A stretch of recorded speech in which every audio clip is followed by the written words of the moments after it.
One iconic moment from Michael Bublé's remarkable singing career is his duet with fellow Canadian diva Celine Dion in 2015. The season 28 voice coach used Instagram on December 10 to express how much he still values that particular moment. John Lennon, Yoko Ono, and the Plastic Ono Band's 1971 holiday song, Happy Xmas, War is Over, was sung by Bublé and Dion 10 years ago, and Bublé will always remember that moment. The 50-year-old father of four posted a video from the performance to Instagram along with the caption, "Even after 10 years, this is still one of those performances that I look back on with so much gratitude." Sharing that song and that stage with the unmatched Celine was indeed a gift. The last time I allowed someone to stand beside me who could outshine me by that much, it was also an unforgettable occasion. The fact that Bublé referred to this specific duet with Dion as an iconic moment demonstrates to fans how much he loves and respects the five-time Grammy winner, especially considering how many duets he has performed over the years. During Michael Bublé's 2015 NBC primetime holiday spectacular Michael Bublé's Christmas in Hollywood, which included classic performances and appearances by Blake Shelton, Eva Longoria, and other celebrities, the two sang the duet. Their duet is amazing. Dion steals the show with some incredibly powerful runs in the fills, while Bublé keeps the song going with his crystal-clear vocals. When they sing together, the term stunning comes to mind. Bublé is working on his next country album in addition to getting ready for the two-part live finale of Season 28 of The Voice, and visiting the Vatican to sing for and meet Pope Leo XIV. In an interview with Kylie Kels on the Not Gonna Lie podcast, Bublé disclosed that he has been working on a country record, which he called a love letter to the genre. "I have a lifelong affection for country music, and I still do. I have a producer named Dan Huff. I went to Nashville, and I wrote a love letter to country music," Bublé disclosed. "In my opinion, it's outdated and not at all modern. There has never been a more musically satisfying experience for me. I'm thrilled to release this record. I don't care if 10 people like it or not." He called his collaboration with Dion iconic. Bublé's music career is characterized by memorable duets with other icons and reggae renditions of his popular songs. Michael Bublé's career has been characterized by numerous memorable moments, including sold-out venues, classic albums, and international recognition. But despite standing ovations and Grammy Awards, some memories stand out above the others, moments so intensely emotional and bizarre that they never lose their allure. He acknowledges that his surreal duet with Celine Dion is one of such instances. Even now, years later, Michael still talks about it with humility, amazement, and admiration. He had thought, "This is still one of those moments," trailing off as though the emotion cannot be adequately expressed in words. And maybe that's because the duet was a meeting of artistic destiny, legacy, and admiration, rather than just two powerful voices working together. A gathering of musical domains. Michael Bublé, who was already a rising star at the time of their duet, was renowned for giving traditional standards a contemporary twist. In contrast, Celine Dion was untouchable. She was a vocal titan whose voice had come to represent both technical mastery and emotional majesty. Sharing a stage with her seemed nearly surreal to Michael. He has frequently talked about how he grew up listening to Celine's music and observing her phrasing, control, and capacity to both command and be vulnerable in front of an audience. It was like entering a fantasy he had never allowed himself to completely envisage when he found himself singing with her, instead of just observing from a distance. "I recall asking myself, how is this real?" once. Michael said, "You don't prepare for situations like that."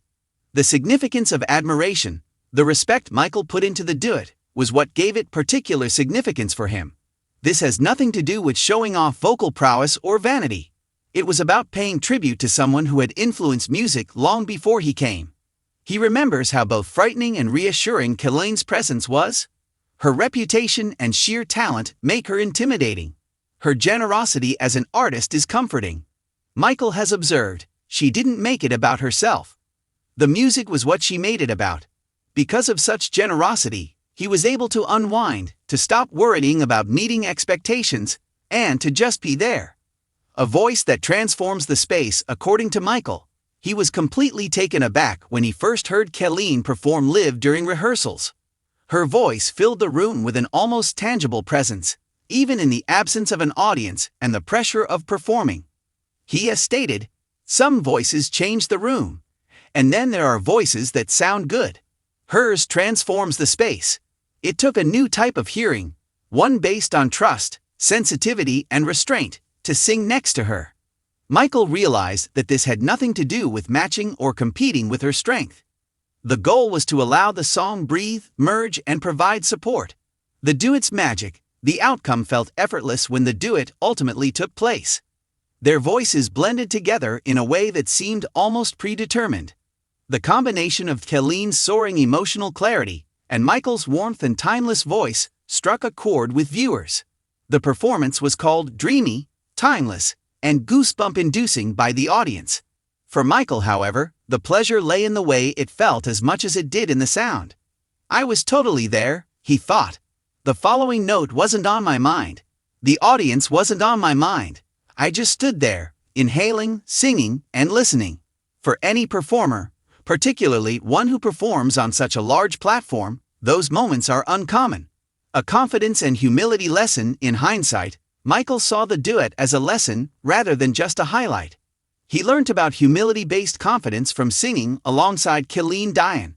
She might have easily taken over the moment, but she didn't. She had faith in the music. She had faith in him. She improved the performance as a whole in the process. According to Michael, that kind of confidence comes from knowing who you are. He has used this lesson to his professional life, influencing his performance, teamwork, and mentoring of others. While he still finds it important, even though years have gone by since that duet, Michael maintains that it hasn't diminished. It has, if anything, become more significant. The recollection acquired new dimensions as his profession developed and life presented fresh viewpoints, including fatherhood, personal struggles, and more in-depth introspection. It turned into a lesson to be thankful for the unexpected experiences that make lasting impressions. He has stated, "This is still one of those moments I go back to. I remember that feeling when things get loud or overwhelming." It brings back memories of his initial passion for music. Colleen's silent influence. Michael frequently highlights that Celine's influence was both vocal and intimate. Her expertise, emotional intelligence, and kindness made a lasting impression. He said, "She treated everyone with respect. From the biggest celebrity to the one with the door. It is important to be present like that. Long after the cheering subsides, it influences how people remember those occasions." For Michael, the duet was about sharing values rather than simply a microphone. The magic is still felt by fans. Fans are still watching the performance today, posting videos and comments as though it were yesterday. When new listeners hear it, they express astonishment at the emotional depth and chemistry. Michael is constantly moved by those responses. He is aware that some performances acquire a timeless quality, and that music has a life beyond the instant it is created. He concurs, "This is one of those. A dream that turned into a standard in many respects." The duet served as a standard for Michael, serving as a reminder of the caliber of artistic expression and emotional integrity he aspires to. It was not ostentatious. It had nothing to do with spectacle. It was about making a connection. That's the objective, he declares. To create something that endures and feels genuine. Not all performances are able to accomplish it. When it does, however, it remains with you forever. Taking stock of the past without pursuing it. Crucially, Michael does not reflect on the duet with nostalgia or analogy. He doesn't seek out or attempt to recreate that experience. Rather, he respects it. He considers it a blessing that came at the perfect moment, taught him what he needed to know, and improved him. Concluding remarks. One of those infrequent artistic moments that endures is Michael Bublé's lovely duet with Colleen Diane.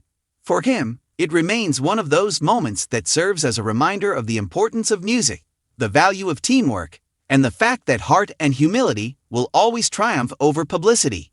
It was more than just a show. Long after the last note, the sound of that shared moment, song, and breath reverberates quietly and exquisitely.